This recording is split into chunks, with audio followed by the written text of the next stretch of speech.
Hey everybody, this is Dominik Irini of WrestleZone.com, and today's date is November 6th, 2020, and I'm happy to have with me here today, third time interviewing you, second time, Tom Lawlor. How you doing, brother? I'm doing good. How about yourself? Doing great, man. MLW Restart happening here November 18th, is that correct? Is that the right date? It sounds like it. I think it is. There's so many different avenues now. There's DAZN, there's BN Sports, Fubo. So I'm sure it's showing up on some of those on the 18th and others at various other times. But yeah, November 18th, the MLW Restart. And now, just straight out too, I guess, how does it feel kind of just getting back? Is this like kind of the first time you've actually been wrestling and competing or anything? No, you've done indie shows. You did Bloodsport, you did stuff like that too. But how does it kind of feel to be in that kind of setting again? Well, each of these like pandemic era shows that I've been to, and I've probably been to like 10 shows, maybe a little bit more than that, maybe even 15. But they each have kind of a different feel because each state has different regulations. Each company is running things differently. Some shows have fans, some shows have no fans at all. Some have, a limited amount of fans and everybody's wearing masks and you can't be near them. Some shows even require you to wear a mask out to the ring, which I've been at, and then you can take it off when you wrestle. So everywhere is a little bit different. So I can't really give you like a specific answer. It's weird, the MLW shows were no fan shows. There's a couple, there were people around, but there are no fans there. So essentially it was similar to the Ultimate Fighter or the Dana White Contender Series or, the UFCs now. So I also, when I was fighting for the UFC, a lot of times I would fight on the undercards, and a lot of times the big high rollers don't show up to watch the losers on the undercard. So there was plenty of times where I'd, be out there fighting and there's like 100 people in a 15,000 stadium, holy shit, 1,000 person place. So it's not like I'm, too taken back by it, but the MLW shows were no fans. I worked the New Japan Lions Break Collision shows, which were also no fan shows. And, Black Label Pro ran a show. They've had shows with fans. They also ran secret shows without fans. So I've been on a variety of these different things. So the MLW one was great to be back. It was a long few days. Yeah, I could imagine, and I bet it was a little bit of an adjustment too in a lot of ways. Something that I found really cool in one of the earlier interviews, I think it was with Court, that he mentioned that it's going to have a raging bull-like atmosphere to it, the restart and stuff like that, and the presentation, and then even in the new promo that came out, there's like smoke-filled arenas and stuff like that. So, can you talk about that a little bit and how that atmosphere is, or how that was for you at all in some way? To be honest, I don't know if that's something on the production side. I don't know what the differences were. To me, it was run in a place that we've been at before. It was at the Guilt nightclub in Orlando. So I don't know. Obviously, there was no fans there, so it was a different situation, right? And it looked a little bit different. But I'm in the ring. I can't tell what's going on outside of that, so I don't know how the production side looks. And also, Dominik, this place, Guilt, I went to college in Orlando at University of Central Florida, and this is like a nightclub that I frequented way too many times. I mean, I've spent, an embarrassing price. I probably spent six figures in that place. Which is kind of sad. And I never once went home with a good story or a woman or anything from there to tell about it. So just a deplorable place for most of the times I've been there. But it was like being at home, I guess. So I didn't really notice, any differences. So it'll be interesting for me as well on the outside to kind of see it and go like, oh, okay, this is what was going on the production side. Now, I was at a smaller college in school, and so we had a bar, and it was called the Cell Block, and it was just pure degeneracy, like just people throwing up on floors, like it felt like a really towny, like small town rave going on. Was that the kind of vibe you get from Guilt when you were there during your college days? No. Actually, Guilt's it's like a nightclub. Okay. You have to be dressed up. Oh, do you? Okay. it doesn't mean you're a good person by any means. Yeah. But I at least had to wear like dress pants when Yeah. I went there. I couldn't even get in with jeans. I don't know what the dress code is now. Probably they probably allow stylish jeans. Or maybe I was just a fat loser back in college and they didn't want me in there regardless unless I was, dressed to the T. So no, it's kind of I wouldn't say upscale. Mm-hmm. No, trashy. Yeah. But it's not like it wasn't a bar. Okay. Nightclub. Yeah. Okay. That's interesting then. Yeah, a little bit of that's had to be an experience for college, like being in college and doing that shit too, man. Like dressing up. I got every experience. In college. Yeah. Well, so what? Is any like from you personally? What's like been the biggest standout for you during Restart? I know you're just doing the obviously in ring stuff. But has there been something that's really stood out to you since? I mean, let's not count, I guess, COVID in it, but like from regard from how production's been going and how the setup was, what was the biggest standout for you as a wrestler going kind of back into that fold? I mean, there's so much stuff I could talk about, but yeah, I can't talk about it. Yeah, I get that. Yeah, I had, I guess, because of all the shows that I've done. During the pandemic, and in this era, I guess, of wrestling, if you really pay attention, you kind of notice that the better matches, or the matches that come off better, are the ones that don't rely so much on getting the crowd involved. They don't rely so much on overt character work. It's about the competition, and I think being obviously from an MMA background, and now, I mean, my professional wrestling debut was 15 years ago. Yeah. So, I mean, if you want to look at it from a longevity standpoint, even though I was kind of out of it for a while, I mean, I've seen, definite shifts and changes through pro wrestling during that time. So, I spoke to Court before any of the tapings, and I gave him my input on as far as, kind of what the setup should be like and what the setups were like in the past situations that I worked, like the New Japan show or the Ultimate Fighter. Or, we talked about, obviously the atmosphere that the UFC and other MMA organizations have right now, right, and how to kind of apply that a little bit into, the restart or what have you. And, if you take a look, you can tie these two things together, but if you take a look at not only like the past roster of MLW, but they've been putting out these graphics, like ad nauseum on the Twitter and Instagram machine where it's, it'll have hometown, fighting style. Yeah, point cards. Cards. Trading cards. Yeah, they're pretty awesome. Yeah. But if you notice on each one, it says fight team, right? Mm-hmm. So obviously it's been the case in MLW in the past. There's Team Filthy, there's Contra Unit, there's the Dynasty, there's all these different factions. And when you have faction, you can have cornermen out there. You can have people with you. So that kind of adds to the ambiance. So, I think that's one of the things that maybe MLW did differently than some of the other companies have so far. So we'll see. I don't know how it's going to come off in production wise, like I said, or on television. So. Well, something that's been engaging too since I've been covering MLW and stuff has been the factions and like the gang wars and different stuff that like having those allegiances and then some getting split up and some, reforming, whatever it may be, too happening. I found like that's a really engaging aspect of MLW. So incorporating that more so into the fold, I think it's a really, really good idea to do too. And all about execution. And it's an interesting aspect too to have like the tournament thing going. Well, without fans there, right? The fans, the more fans there are, the better, the bigger reaction. Right. Without fans there, how can you try to replicate that? Well, you can't really. I mean, you could put wrestlers in the arena, but then they're kind of fake clapping, kind of cheering how they're supposed to, based upon their character. They're not just watching it for competition's sake and reacting like they really would. And like if you have fight teams, that's just more people out there. It's more noise. It's more interaction that you can have. So I think that's like a really beneficial thing. And I noticed that like I didn't get to see.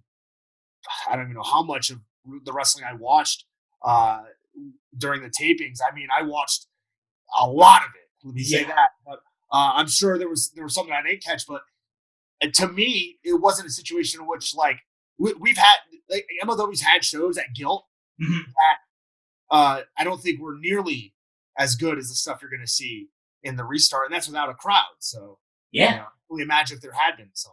Well, you brought up a great point too about like making that, not relying on fan interaction so much, because obviously we don't have it. Like it's just not there right now. So it's just being able to make those adjustments and kind of focusing more so, like you said, on the fighting aspect of it really plays to it a lot.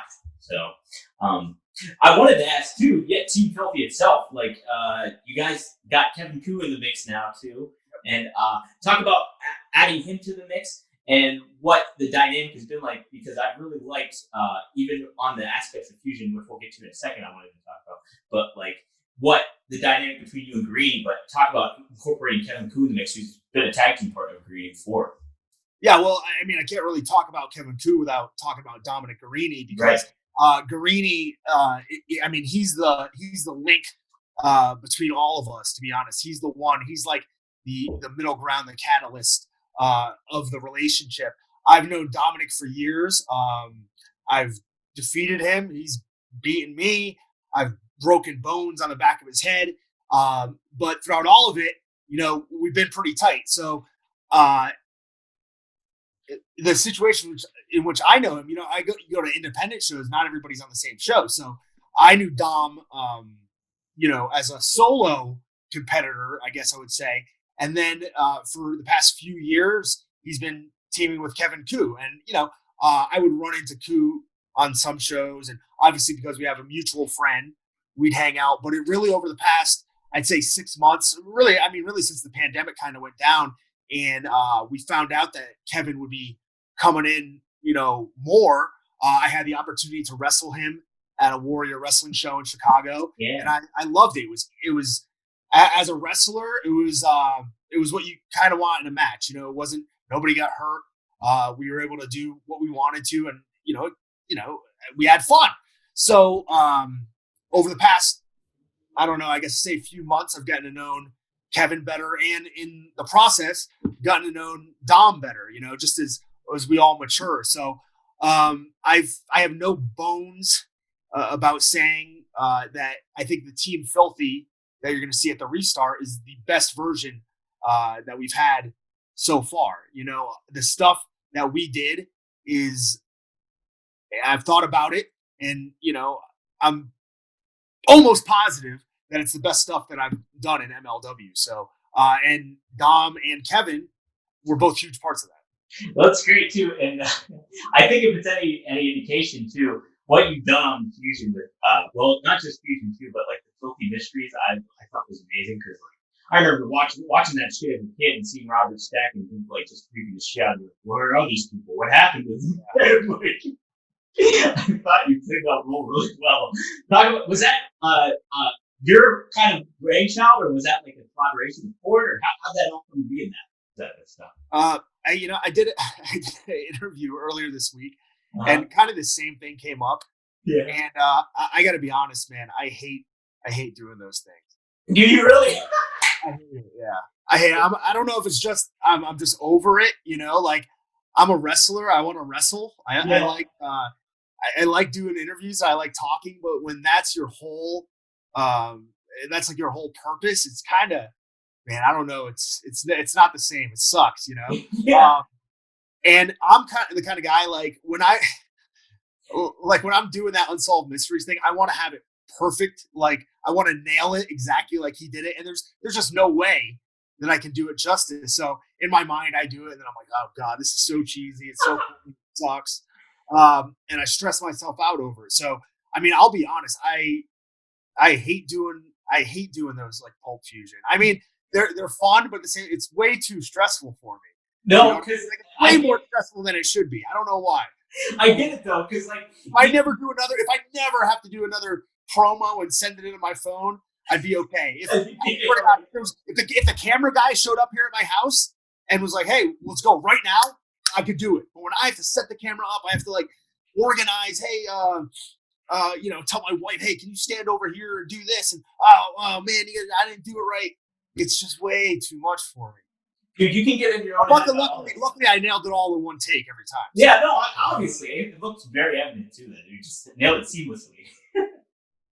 But I get it, though, because it's like, especially, too, as a wrestler, what you want to do is wrestle. So if you're cooped up and just kind of doing this stuff, it's like, okay, it can like tide you over for a little bit, maybe. Yeah. But overall, you just want to get back in the ring, I would imagine. So it's just. Yeah. That's the thing. It's like, I like doing it when it's all together in one package. Yeah. Right. But when it's like you just have to talk, you're just a manager. Oh, it's rough. And the other thing is, in this situation, I mean, we don't even know what's going on in the world, right? So to develop storylines, there's people coming and going. Some people are sick, and you don't know if they're, I don't know what's going on with the roster. I don't know who's coming back. There's people who disappeared off the face of the planet. I think some people spontaneously combusted. I have no clue, but you have to try to figure out, who's going to be around when this thing gets going again. And well, luckily, I could focus on the Von Erichs for the most part. But yeah, it's tough to keep coming up with ideas when you don't know how long you're going to have to keep coming up with these ideas for, or, how long they should take. Yeah. To run a storyline. We have no clue, no idea. Luckily, things have settled down a little bit. Kind of leveling out a little bit, hopefully. At least I have an idea now. Right. Well, the Von Erichs too. I thought that was such a fascinating build to what happened and everything with you guys and at the War Chamber and everything like that. Well, has that been one of your favorite angles so far in MLW? Is there a certain one that stands out more to you? I mean, to be honest, it probably would have been, but the whole fucking thing screwed up. You know what I mean? Like I felt like we were kind of getting into a really good swing of things, and then all this stuff hit. So, like I said, I think the stuff we just did is my favorite stuff. To be honest, I think it's the best stuff that I did that I've done in MLW. I think it's the best stuff Team Filthy's done, and that's it. That's the answer. Yeah. I was MLW champion. I won the Battle Riot. Great memories. I had a lot of fun doing that stuff, but I'm telling you, I was really, really happy with what we just did. That's awesome too. And as somebody that's a creative performer or wrestler too, it's like you always want to have that drive and like something to fuel you more. So if you're able to do something now that you can say, this is my favorite shit I've done yet, and there's got to be more to come and more that you want to reach for too, I'm sure, of that stuff when it comes down to it. So yeah, honestly, the worst part about this is now I'm sitting and waiting because I just want to get back in there again. Back into the mix. So yeah.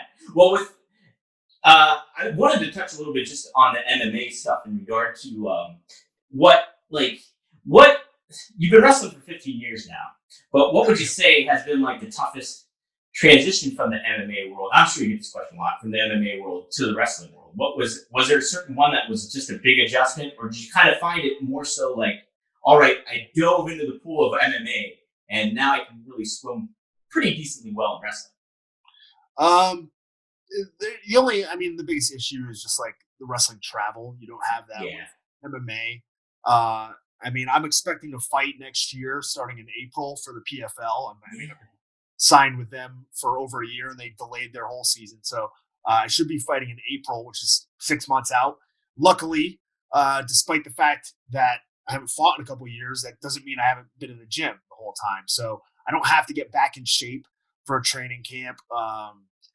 I'm pretty much in shape year round. I'm pretty much training year round. So the only getting back in the ring and taking bumps, that's not hard.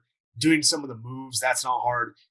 Putting together matches, interacting with the crowd, trying to organize a match and have it come out the way that you want with somebody else doing the same thing.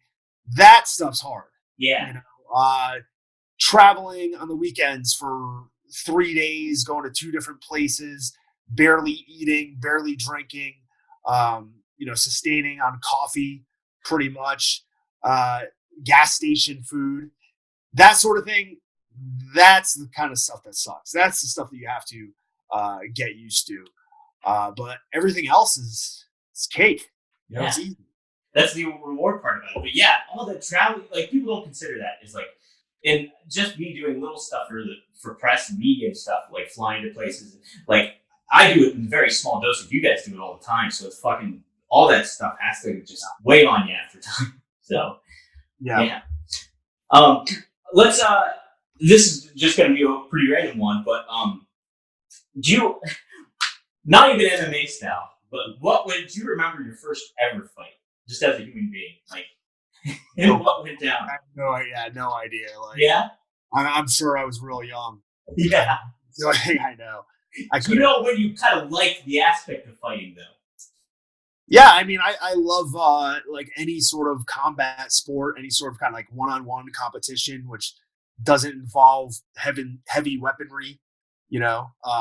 And even if it does, like I'd love to watch some knights fight, Yeah, stuff like that. So virtually any sort of like one-on-one competition, I've always just been drawn to, whether it's wrestling, fencing, sumo wrestling, kickboxing, boxing.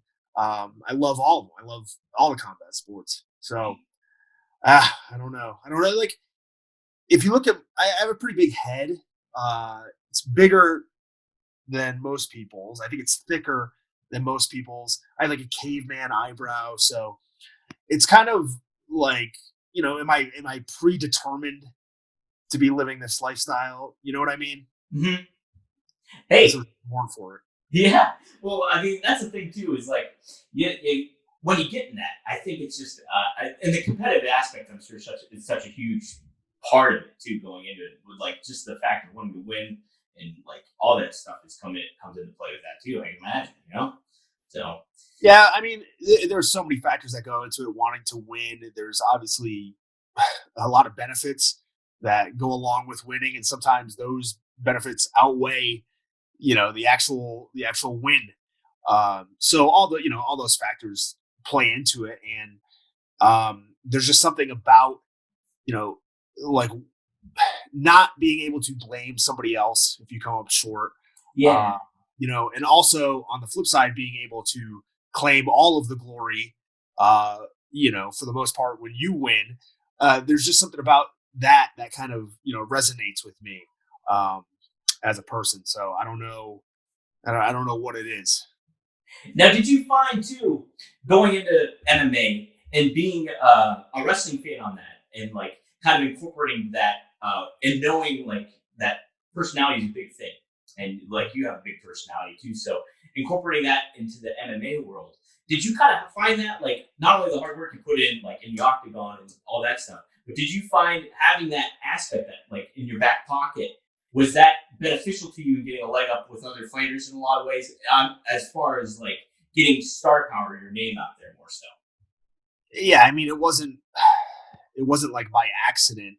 Yeah, the stuff I was doing, but it's not like I was making up a personality or making up a persona and trying to go with it. If you look at a lot of the stuff I did MMA wise, whether it's entrances or weigh-in things, they were for the most part kind of targeting a hardcore audience of MMA fans who had been around since the start of the sport. And there's a lot of times where like there were people that have been forgotten. I can't tell you how many times I've had people go, "Oh man, I love that Dan Severn, weigh-in," or when he came out dressed up like Genki Sudo at the weigh-in. And it's like, maybe Dan Severn you hear, but most people don't really remember Genki Sudo's UFC run, or, oh man, when he came out like Harold Howard and did the front flip, stuff like that.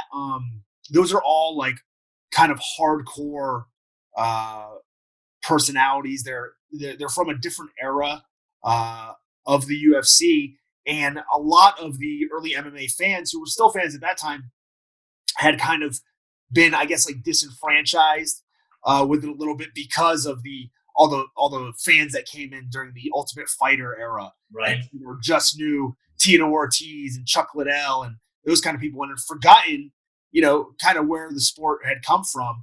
And luckily, like, I've been a fan of UFC since UFC 2. I mean, so I was 12 years old, or 11 years old. So it's like I was a fan the entire time. So I was a fan of all those people that I was, doing entrances of and stuff like that. But I knew that was going to help separate me. You know, I knew that was something that people were going to recognize, and I was really the first one kind of doing it there on a consistent basis. And you know, people remember that UFC just put out a video like last week for Halloween of people dressing up in costumes, and I can't tell you how many people messaged me saying like, "Hey, where's Filthy Tom Lawlor on that?" And you got the 3-minute video of all different people dressed up at weigh-ins and walkouts. Not one of me. I've been like erased in their history. So, you know, fuck them anyways. But like the fans remember, and you know, that's really, I guess, what I was doing it for. So exactly, man. Well, I'll close it out with this, and then I want to get. There's one little thing I do with the wrestlers I started interviewing just recently. I think what's really cool is that you partake in the Wrestling Observer stuff, and talk about having a platform to kind of speak your mind out. It's typically on a weekly basis, right? Yeah. How has that been for you to be able to kind of do that? And kind of like, I think it's a neat aspect in regards to you being kind of like you go to the beat of your own drum in a lot of ways with this stuff. Like, you know, you have a lot of different outlets that, it's not just wrestling, it's a lot of different other stuff that you're interested in. So kind of about being not really. I mean, it's all MMA and wrestling related. There's like, I have no other hobbies. Even my biggest hobby, and I mean, it might even be a bigger hobby, just like outside of MMA and wrestling, is working out. So it's all like, so it's all tied in. It's all tied in. It's like, I need to do something else. I can't, but I don't know what else to do. Even like, okay, so every week I do the show with Brian Alvarez, right? And review SmackDown. I fucking hate SmackDown. I don't want to watch it. I like, if I'm going to set 2 hours out of my week apart to watch wrestling, right? I don't want it to be SmackDown. I don't blame you. Here I am. I'm stuck like in a life that revolves around it. So I don't know. I mean, he's starting to drain on my happiness with this show. It's killing me. So in a way, it's like it's stressful, I guess, because I hate the show, but it's also cathartic because I get to just eviscerate it every week. I tell you what, there's nothing more rewarding than doing that sometimes. It really isn't. Yeah, I mean, I don't think I'm going to the WWE anytime soon, so I don't really have to worry about it. I mean, I pretty much picked apart their programs quite often. Dude, well, they make it a layup to do. I mean, it's so fucking easy. It's so, like, I honestly, like, if I don't have to watch Raw, I won't watch Raw. Or if I don't have to watch SmackDown, I'm not going to watch it. You know? It's just like... Yeah. No, there's a lot more stuff I'd rather watch, and a lot of it's like older stuff that nobody else is watching. Yeah. You know, I want to watch the same thing over and over and over again. And there's a lot of like modern wrestling that just doesn't suit my fancy, I guess you could say. We talked before about like the wrestling in this era being really focused on competition. And man, I can't tell you, like, there's a lot of times I'm watching matches and I'm blown away by the stuff I'm seeing athletically. And I say to myself, like, these guys are great performers. This is a great performance, but there's something just so real to me about, you know, people trying to compete for the win. Like we talked about it earlier. I don't know what it is. And that's like, that is the drama that I like. You know what I mean? That's the kind of thing that draws me in. It's not the flash and substance so much on the top. That stuff's great. If you have all of it, yeah, right. Mind-blowing wrestler. Yeah. But a lot of times, you know, people are just missing that aspect. And I think that that's the thing. If there's one thing that I could do for professional wrestling, because I mean, I really can't, you know what I mean? Like it's all been done. I'm not going to reinvent the wheel, but like, I want it to be more competitive. You know what I mean? I think that's one of the things I do best. So no, raising the stakes and just the flat out competition is like something that's missing. Because you're right. Every week you see like people do these high flying moves, and it's amazing. I could never do that, and I could not fathom doing it. But like, and the fact that they do it is so impressive. But it's like you get desensitized by it. Number one, after a while, and then number two, there's nothing. Okay. Here's the thing: like you can suspend belief, mm-hmm. right? Yeah, but it doesn't mean it has to be unbelievable, right? Yeah, you know? like you see guys cooperating on moves, just guys getting thrown around and doing ridiculous acrobatics, and it looks cooperative. Like I said, well, like there's something really unbelievable as well about making people believe what you're doing is real when it's not. Yeah. Oh my gosh. Yeah. And that's my favorite thing. That's my favorite thing. Tricking people. You're trolling when you're in the ring. So blur the lines. Yeah, man. Okay, so this is how I've been closing the shit out. Is just a simple thing. If you had to pick 3 workout songs, just of your list, it can be recent, it can be just all time. 3 workout songs that you would play. What 3 would you pick? Fighter by Christina Aguilera. Nice.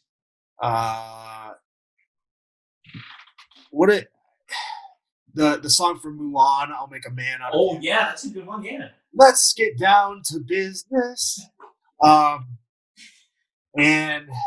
man, I don't know. The last one is probably Goodbye Horses. Oh, that's a good one too. Yeah. Silence of the Lambs. Oh yeah, there you go. Yeah, some Buffalo. That sets the mood for me. Right? There's nothing better. Me getting some reps into some fucking Buffalo Bill shit. Yeah, that's how I do it too, man. Perfect. Well, that's the fantastic thing is I'm gonna make a playlist and put it on WrestleZone. So those are the perfect conditions for it. Good. Yeah, thanks, man. Tom, anything you want to plug otherwise? No, check out my Twitter and Instagram at Filthy Tom Lawlor. You already plugged the show I do with Brian. I wouldn't even have done it if you hadn't.